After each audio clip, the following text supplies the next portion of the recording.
The day we're all part of a human race, and if you talk about valuations of any company, valuation of an idea or anything, end of the day it is only a mechanism, right? You'll soon realize that money is a mechanism of communication, right? So that's what you'll soon realize. So it's the fundamental question of what is the role of a business in a society, right? That's what we need to, meaning that gave a lot of answers for taking certain decisions in the business for growth. Like we realize that fundamentally the role of the business in the society is to help people improve their lives. Are we able to? Sorry, there's a lot of disturbances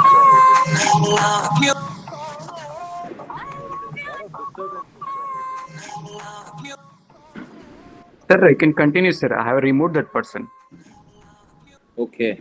Okay. Sir, I can continue, sir. I have removed So that person. I think my screen is visible still. Okay. So one of the uh, what is the role of business in the society? This is a very simple question again. We ask this because in the changing environment and in a very complex world where cost of living is increasing, customers are pushing for better products, better quality, more greener products, and there are price pressures because China is competing with manufacturing in India, and globally there is a war. There are a lot of external factors that is kind of impacting businesses today. So the fundamental question of what is the role of business in a society? It's something that we have to ask ourselves, and we have to test the idea, whatever the idea that we have, whether it is really going to help people improve their lives. It's a very basic question, and it makes that's one of the ways to understand the value of the idea.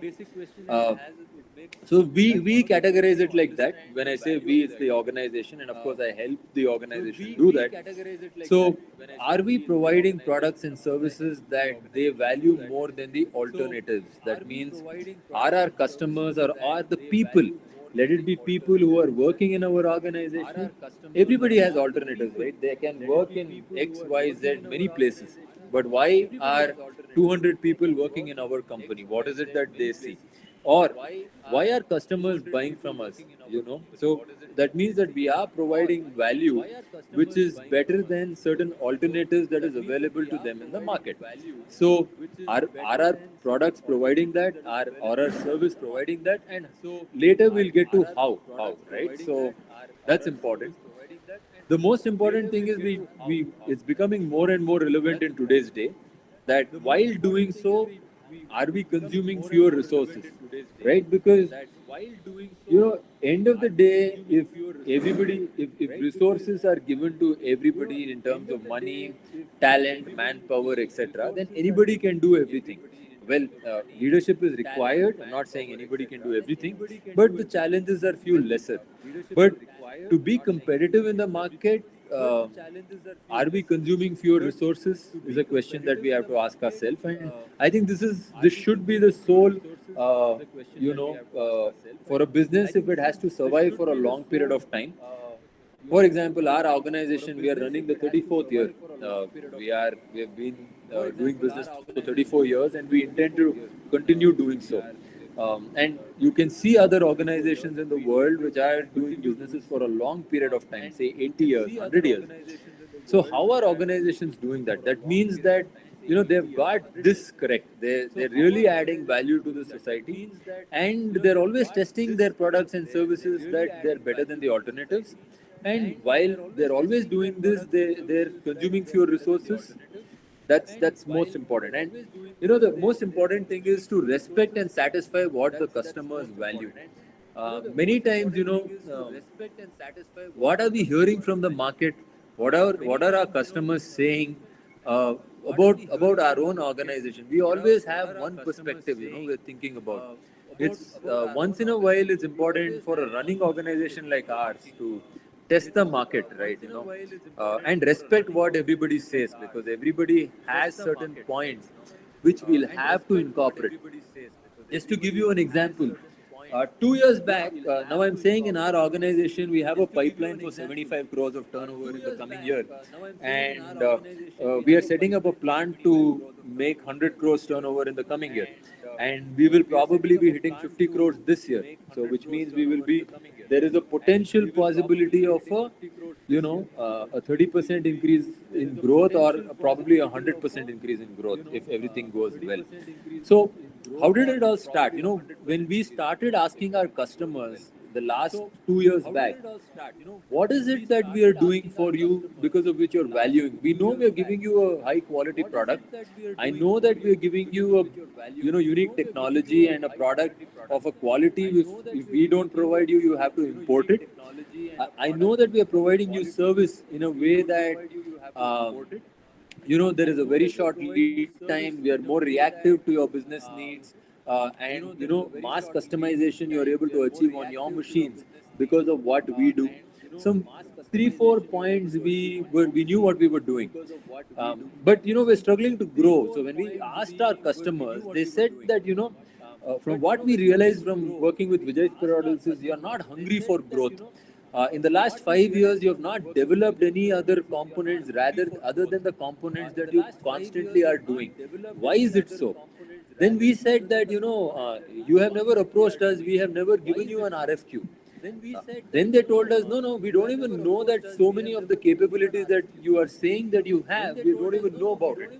So we realized, we respected that, and then we said that, okay, once every 2 months, our company is going to go to the top 20 customers of ours, and we're going to present what are the things that we achieved in the last quarter and what are the competencies we have built.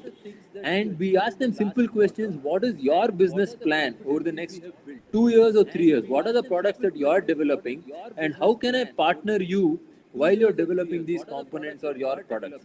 And that is how we got organically, without even marketing, we got another 25 crores of business from the existing customers itself. So, we really need to. So, if we said that, no, we are profitable, I am adding this product, I'm doing well, okay, year on year, 10% growth, I'm already getting anyways. If we don't listen to the customers well, or we don't respect their point of view, then growth really doesn't happen, or we are not able to really create value to the society. And the other important thing is, as a leader or as a CEO, I am not doing my job well for the responsibility I have for the 200 people who are working in the organization, right? So it's important that we have humility as leaders, and we respect what the customers value. End of the day, see, that's a big value for the customer. It was that Vijay Spirodals doesn't have hunger. He's not coming for business. I am growing, but Vijay Spirodals doesn't want to grow. So that value of hunger for the customer we were not showing, and we realized that we need to make changes over there, right? So again, coming back to what is the role of business in society, right? Of course, create value to the customer, create value to the employees. It's very important that we understand, we listen to our employees, what is the value that they see.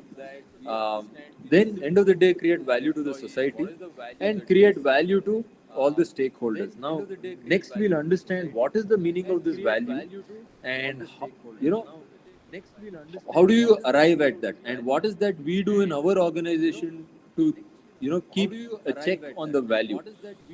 Now you have to understand. So the topic we are talking about is idea to impact, right? So all of us every day have many ideas.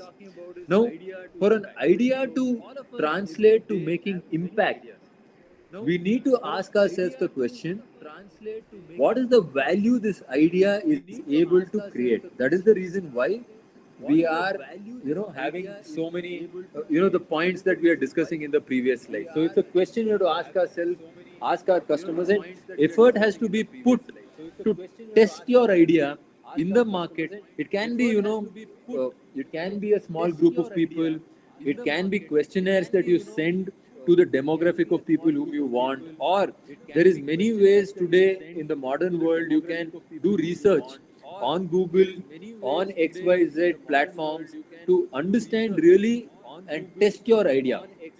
But end of the day, you should understand that the right people have to testify the idea, or they have to get excited by the value proposition that the idea is bringing. So only then you will be able to convert that idea into an impact, because the idea is has no value by itself unless and until it is able to create value to the society, thereby creating impact. That's the storyline that you all have to understand. Thereby creating impact. That's the thing. So when we talk about value, a few pointers and a few things that I would like to talk to all the young people to understand and share a few of my examples in my journey, right? So one thing that you have to understand is value is always subjective. What is called a subjective value, which means for different people, for different companies, for different industries, for different sectors, value will always be different. Your product might be the same, your idea might be the same, but the value will be different. So, can we identify this? That's a question we have to ask ourselves.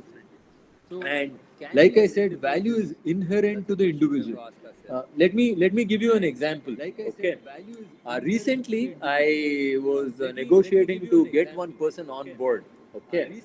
And typically, you know how the negotiations happen. This person was about 10 years experience, and he was demanding about, he had about 12 in his resume, or when when the initial interview happened, his expectation was about 12 lakh CTC, you know.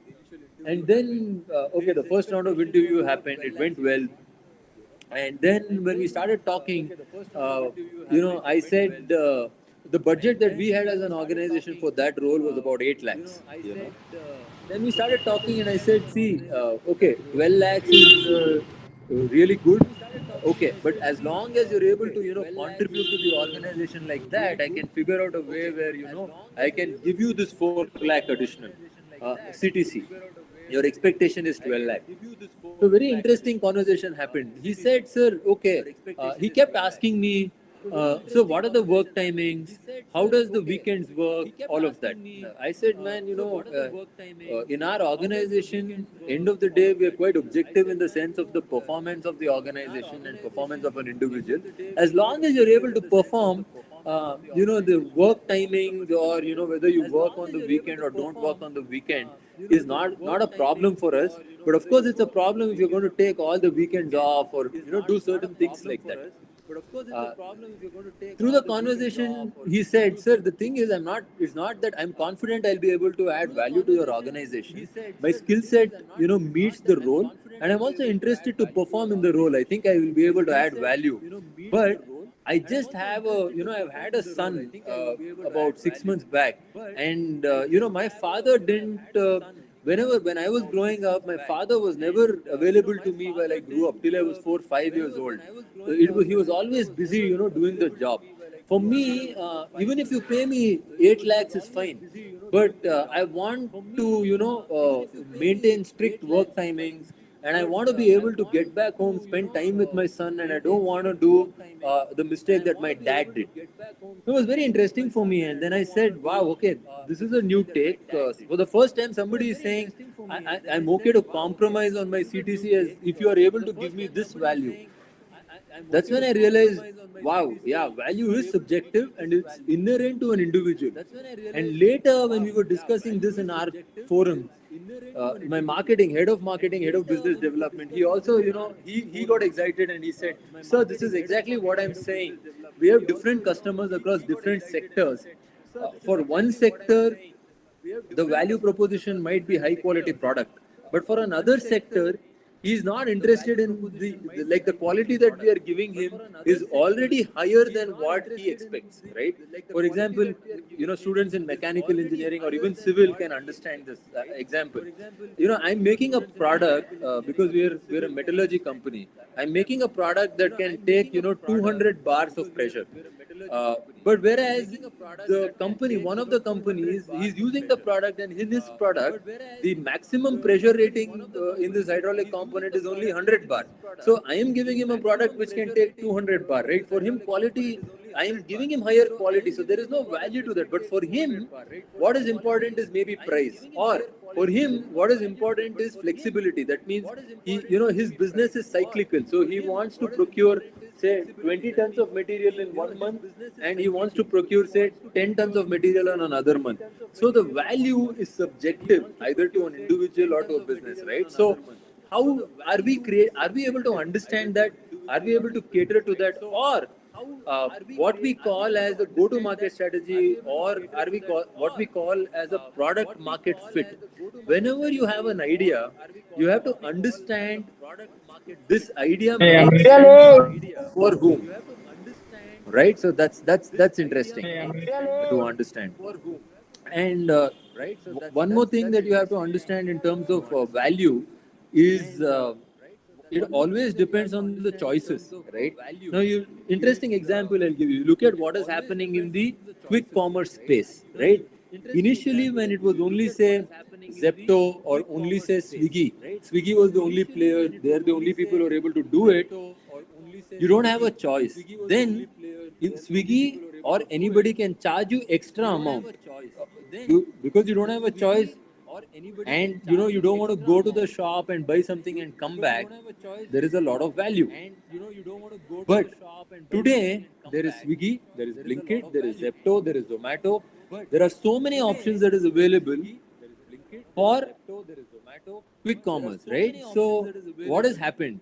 So as a customer, I have so many choices. If you see, everybody's price has come down, right? It's come down drastically. So it depends on the situation. So the value is subjective, and it depends on the situation. So these are a few things that you always need to understand and test your idea with. Okay. So then the next point is you need to understand how your organization or idea is creating value. Some of the pointers are right.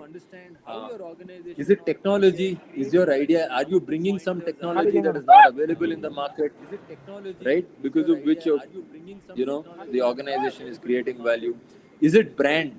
For example, if you see one example, Asian Paints was the largest in terms of market share for the paint industry, right? Now, Asian Paint, there is Berger Paints, which has also come, and they're quickly, taking market share from Asian Paints. So there is a value for brand, but Berger also had a brand value, and what is that they're cracking? They're cracking the availability. Asian Paints was very popular because you wanted what paint in what state, in what mix was available very easily for the consumer. But Berger had a brand. Now they're fixing that problem. So while Asian Paint has built a brand and built the market share as well. Now, interesting, because Asian Paints has created a brand. Do you know that Asian Paints is also into furniture line? Asian Paints makes wardrobes, kitchens, etc. as well today. Because they have the brand, they thought, I'm already acquiring customers in terms of, because they have the brand, why don't I also sell them furniture, right? So so the value you are creating Asian Paints as a brand, as a value. Now, they're trying to leverage on the value of brand. So it's important to understand that, right? So brand, there are many examples, right? If you take Apple, for example, Apple wanted to make a car. Apple has never made a car. Or if you take Xiaomi, or Xiaomi, however you pronounce it, they got into the car business, right? How did they do that? They have a brand. They have a brand in smartphones. So how do you leverage on the brand? Or is the value price? Is your product the cheapest in the category? Is your product the cheapest in the demographic? That can sometimes create a lot of value. Or are you creating value in the way you deliver, like smaller MOQs, delivery to the doorstep, or delivery higher value added delivery, what is that you're exactly doing, right? So there are these options as well. Or are you creating value by response? For example, if you get into, you call Airtel, right? You call Airtel and you get onto their helpline. You always put on wait because Airtel is such a big organization. They're getting so many calls, right? So you are waiting. Whereas maybe Airtel is not the best example for this situation, but typically smaller organizations for a smaller set of customers are able to be more responsive than a bigger organization. Simple way I can tell you. For example, we buy PLC drives, or we buy VFD drives for our machines, right? A smaller player like Delta is able to give better response to a smaller player like us than what a Schneider is able to provide. If I for the same drive, if I ask Schneider, they're not as responsive. So because for me, I need the VFD drive faster, I end up buying Delta drives. So the response also matters. So or the terms of supplies. Very interesting. So we buy some casting machines, right? Recently, we bought a couple of casting machines from China. Oh, very interesting. Why did I buy from China? Only because of the terms of supply. So he told me, you take this machine, you only pay me 20% advance. You pay me the remaining 80% after 1 year. Which means I've actually got the machine for free. I can earn from the machine for 1 year and then pay back. So the terms of supply also make a big difference towards the value that they get.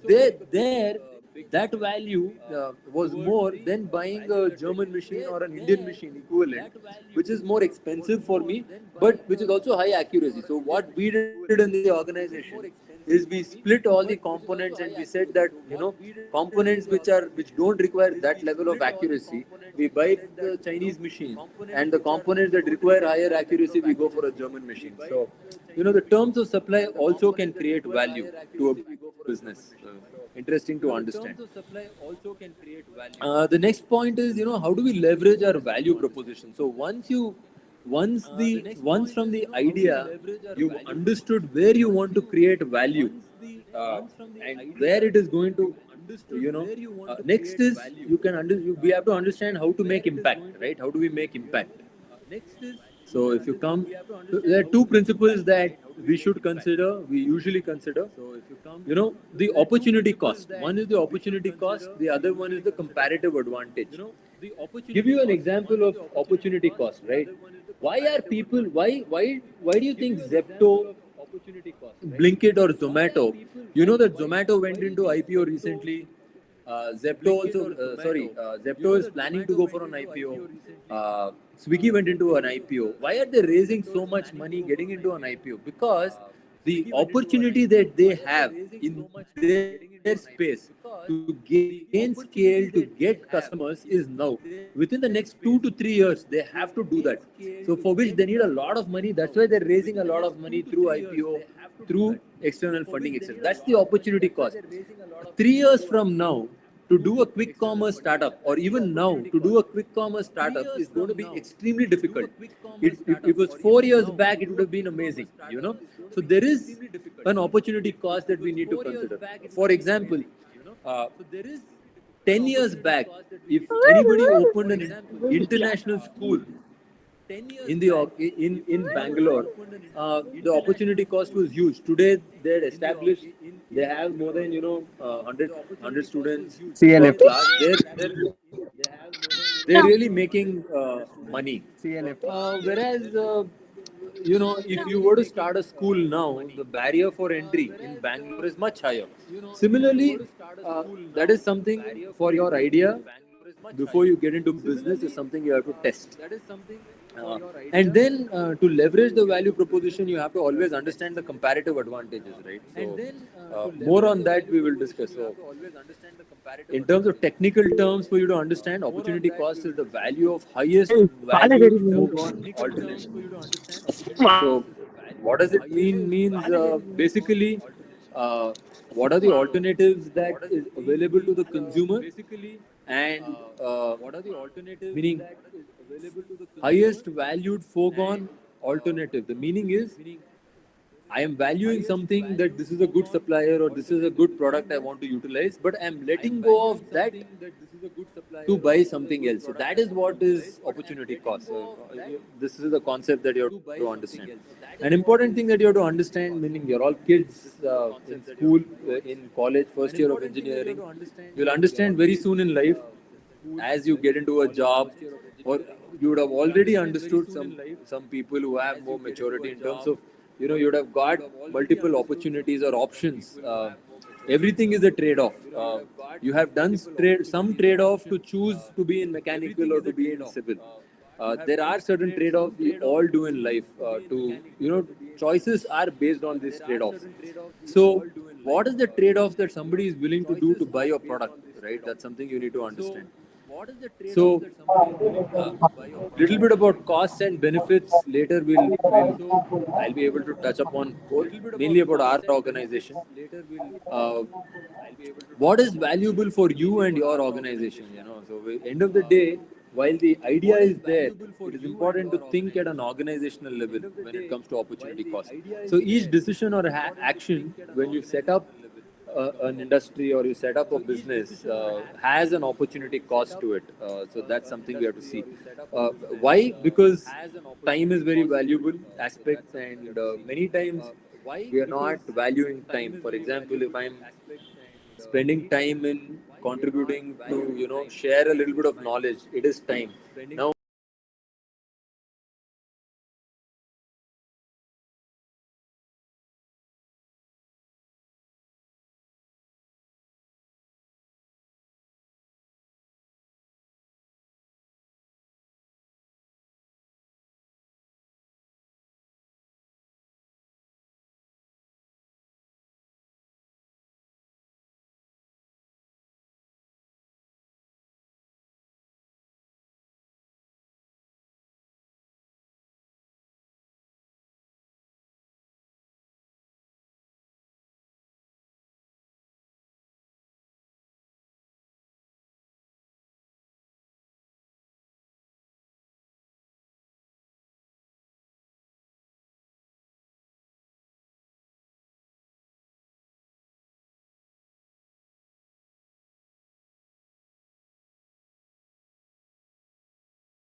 growth idea is mine or X or Y or Z, when I want to take it to the market and if I want to create impact, it is important to understand that you can't do everything and you have to start bringing in complementary people who can do certain things better than what you can do to grow the business and to grow the pie.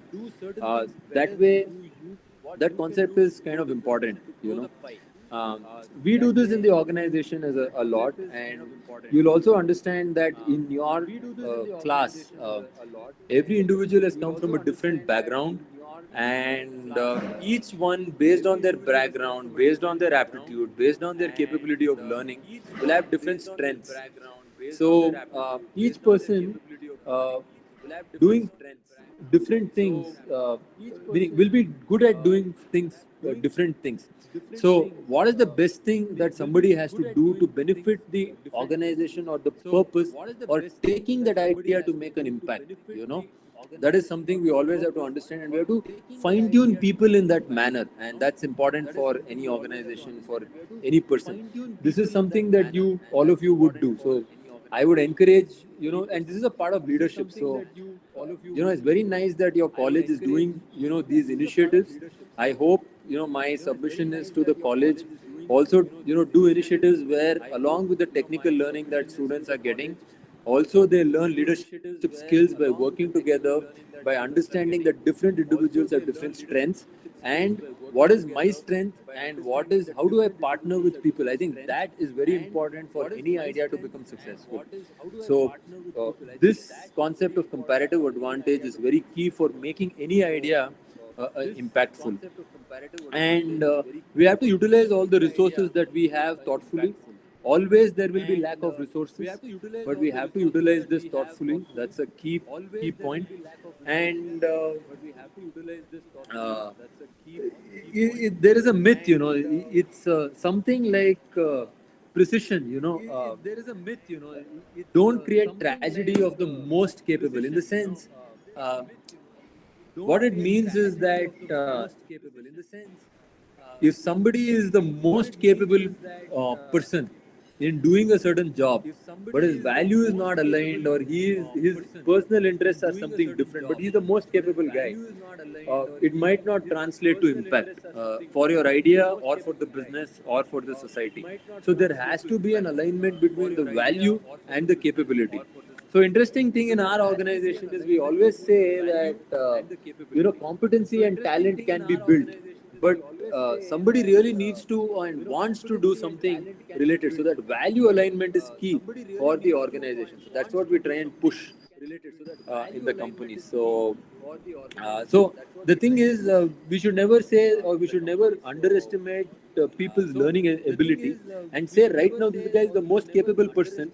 So though he's not interested, or though he is not going to work towards converting an idea to impact, I'm going to go with him. That's actually going to create tragedy. Uh, and whenever you are starting out as an entrepreneur, or starting out with an idea cannot become big on day one. You cannot become a market leader at day one. But what is important to understand is that everything is a journey, and at different times in the journey there is different value propositions you can give to the customer, and that's always changing. And accordingly, how do we align? For example, I was giving you the example, a smaller company can be more responsive than a bigger company. Now, are we leveraging this at the market? That's something that we need to understand. And how what we are providing to the customer, or to anybody, matches what the customers value, or your idea, is it really, does your idea really have a comparative advantage? That's something that you need to ask. Does your idea really have a comparative advantage? So what are the elements that create value after your idea, while you want to convert your idea into an impact? Some of the points is, constantly we have to take, there is no perfect decision. You're always weighing to take decisions. Either I invest this amount of money on this product line or that product line, or I do X or Y. I hire this person or that person. There's no perfect decision. We always have to see whether we are taking better decisions in life, or for the business, or the decisions are aligned towards creating the value.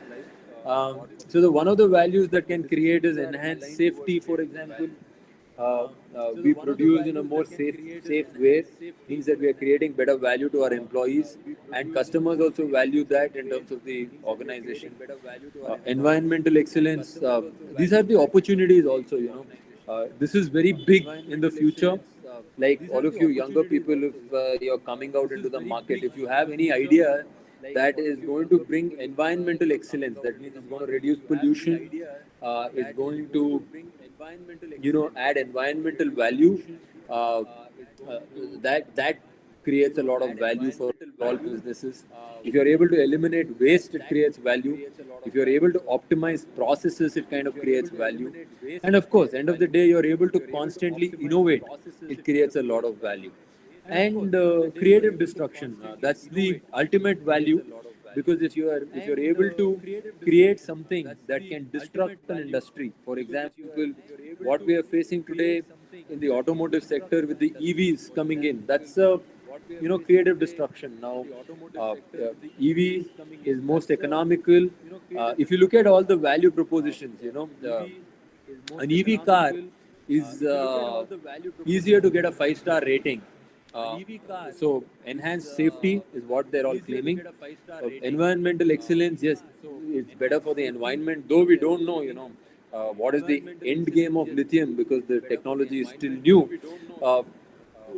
So in these two areas, and they're optimizing the running cost. And now the cost of EV is also becoming cheaper. So if you put 2-3 things together, then it becomes a creative destructive product. That's what it kind of happens. So that's something to kind of see and understand, right? So the very important thing that I would like to encourage students, especially today, while they do what they do and while they're learning technical skills in organizations, is also to understand, to really create value for the society. A culture that an organization develops is very important, because when you develop a culture, the culture influences many people in the organization. I'm sure even your college has a certain culture. So different colleges have different cultures, and why a college becomes popular, or somebody, like organizations go and hire people from certain colleges, is also because the college is able to create an environment which puts out people who are extremely good. So culture is very key, and for developing good culture, you need good leadership. So it's important that organizations or college, we also start working on leadership. So leadership focus is required in building culture. That's very, very key. That's why, in many organizations, you'll see that the CEO or the people get paid the most, and you'll understand. But the CEO is never, really the one who is generating ideas, or yes, he's generating ideas, but not taking it to market. Business development is doing that, or he's not actually into production. He's not producing the component X, Y, Z. There are many things, but why he gets paid the most is because he has a huge role in the culture of the organization, right? In building the culture of the organization. So you cannot discount leadership. That's what I want to say. And leadership is a skill. Leadership is not something that you born with. You can always develop leadership, and it can start at the grassroots level. So that is something that all of you should focus on while you develop all the technical skills and the knowledge. That's something. Um, with leadership, you need to understand that people in the world, right? People in the world uh, are always improving, are always growing. So one of the key things about leadership is also about how are we focusing on developing people. So in our organization, we ask 3 simple questions.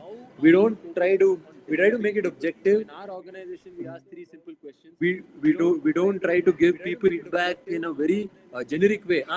You need to improve. You need to become better. We don't do like that. So objectively giving feedback to people is very healthy for any business or any for the society at large, because every person, once the values are set apart, meaning he's of good nature and intent, always wants to grow and always wants to. So whether he needs to improve his performance, or how his career is growing in the organization and how he wants to take his career development, or we want to develop this talent or skill, so that's something that we do. And important thing is, with rare exceptions, it's important that we believe in people, and you're all students. You have to believe in yourself, and you have to believe in your peers, and you have to believe in your college and your lecturers, that you know that you are pursuing things that is important to you, and your college is doing all the things that is doing all the right things for you. That optimism is very important when you want to create a business or you want to take any idea to make an impact. Oh, I have a great idea, but I have so many self doubts. Oh, will it become successful? Will it not become successful? It won't work.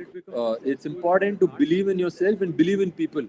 Oh, I hired somebody, but I'm always doubting whether he's the right person for the job. Will not make sense. So these are some important things, and you should pursue things. We as people always pursue things that are important to us or important to them. So if you have selected mechanical engineering, if you selected civil engineering, and you've joined engineering, you should at some point understand and realize that you're doing this because it is important to you. End of the day, you're not doing it because your parents want you to do it. You're not doing it because you didn't have anything better because of you doing it. It's important to understand that now you're here, and it is important for you that you develop the skill and use your time effectively.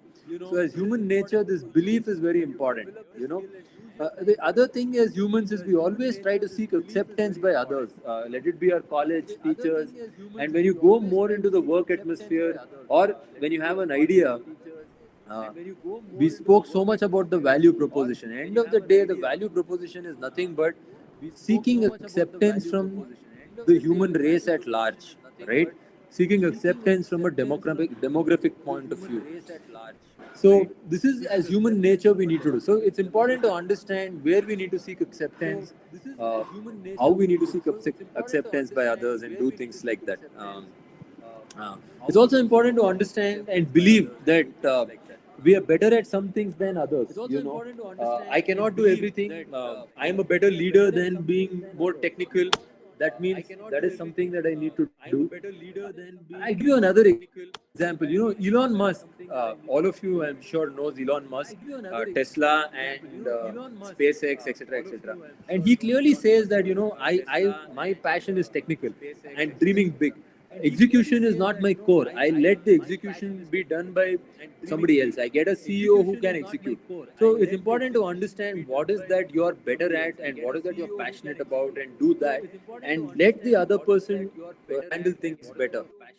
Like in our example, if I have to say, recently I got on board a vice president because I purely realized that my nature is very soft in a way, and I'm not. I can't live in a very stringent way. So that's my weakness. Whereas I'm good at saying I can't live in a very stringent way. So that's my weakness. I got somebody who can bring this operational drive in the organization as a vice president. So it's important to understand that you cannot do everything. It's important to understand that. Even in college, right? It's certain concepts about engineering. Some of your friends will be able to get certain things better. And you will be able to understand some subjects better. If I have to go back to college, signals and systems in electronics and communications, one subject, very difficult for me to understand. Whereas a friend of mine was not able to understand some other concept, like say control systems. We had control systems. He was not able to understand. But it was more easier for me to understand control systems. So we used to always, get together and study. I used to teach him control systems conceptually. He used to teach me signals and systems. So, this collaboration is key in the human race. So how are you going to start creating these bonds is something that you have to start understanding, and how you can do it, and ownership among the human race is very important to understand. End of the day, whatever idea you generate, which you want to convert to a business or you want to create impact, you have to own the idea. Okay, it cannot be that I have this idea, then I'll give this idea to somebody else, and he needs to make this business. And the reason why this idea is not going to market or failing is because that person is not good. Doesn't work that way. You have to, if there's an idea you want to convert to business, you have to own the idea. And it's also important to understand that it's important that businesses make money. It's important that people in society are becoming rich. Reliance is making so much of money. It's because money is the incentive for people to take action, right? So that's the key. money is the incentive for people to take action, right? So that's the key. Second.